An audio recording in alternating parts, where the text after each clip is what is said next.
Helemaal in de winterse sfeer en waarom in het mediacafé van Omroep Friesland. We hebben maar 2 Afrika-gongers. Wat grappig, Friesland goes Afrika. Aan tafel Sylvia Huizinga en Grietje van der Meer. Grietje, je gaat naar Ghana. Ja, waarom? klopt. We gaan 4 weken werken in het allereerste weeshuis van Ghana.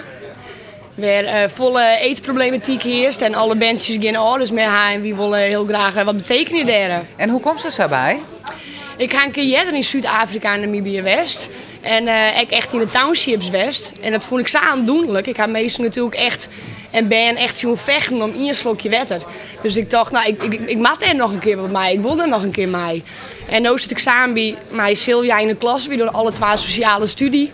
En wie dit eigenlijk het ideale moment om het dan nou echt te doen. Ja, een heel avontuur, Sylvia, of net? Zeker weten, absoluut. Ja. Het ze de oerhellen of toch zo Nee, van... helemaal niet. Nee, ik had altijd wel hier achterhalen van nou, ooit wil ik dat nog een keer gaan doen.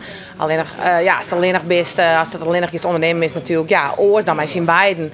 En ja, we kwamen bij elkaar in de klas en het klikte heel goed. En toen hingen we het zo over en ja, precies van ja, we moeten het nou gewoon doen. Dus ja. En dat wees hoe is het echt yield nodig? Ja, absoluut. We Zeker hebben wat weten. foto's van. Volgens mij, die liet intussen wel even zien, Ja, maar je zag wel een bandje.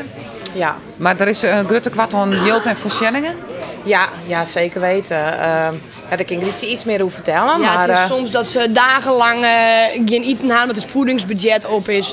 Het pand is ongelooflijk krakkemikkig. En hoeveel mensen zitten in dat weeshuis? 40, ja. En 2 hele lietse sliepkamertjes. In een hele lietse sliepkamer werden 20 jongens sliepen matten. En ben kennen ze eigenlijk net binnen een paar matjes die er binnen. Maar voor de rest, het is echt hun eigenlijk bijna niks. Dus het is, de voorzieningen moeten gewoon echt beter worden daar. En dan komt er een benefietconcert. Ja, Wat is klopt. dat? Nou, dat is gewoon een feest dat we met z'n beiden organiseren. Dat hebben we in de Blokhuispoort in Ljout. Die had dus die zaal de hele jongen voor u gratis beschikbaar stelt. Hartstikke fijn. En we gaan al onze familie en vrienden en kennissen en collega's, noem maar op. Alle mensen die het nog zeggen. Nou ja, er kind 300 mensen in. Dus hebben we uitgenodigd en... dan vregen we een intreeprijsje. Maar nou ja, we hadden ook allemaal Heineken hebben contact houden en die hebben van een liedsprijsje bestellen die first een bier beschikbaar. En er komen 2 bands die treden gratis op voor u. En we hadden gewoon een heel gezellige jongen geven voor mij in. En hopen zo vol mogelijk yield dat het opbrengt. Dus... Want die opbrengst is weer voor het weeshuis in Ghana. Ja, dat willen we heel graag meenemen om daar dingen te kunnen realiseren wat zo nodig is. Ja. Wanneer is voor de reis slagen? Als het weer omkomt, nou, dat hebben we nou bereikt. Nou, dat is vooral als we een bijdrage leveren aan de toekomst van die band. Het totaal oplossen zullen we net kennen.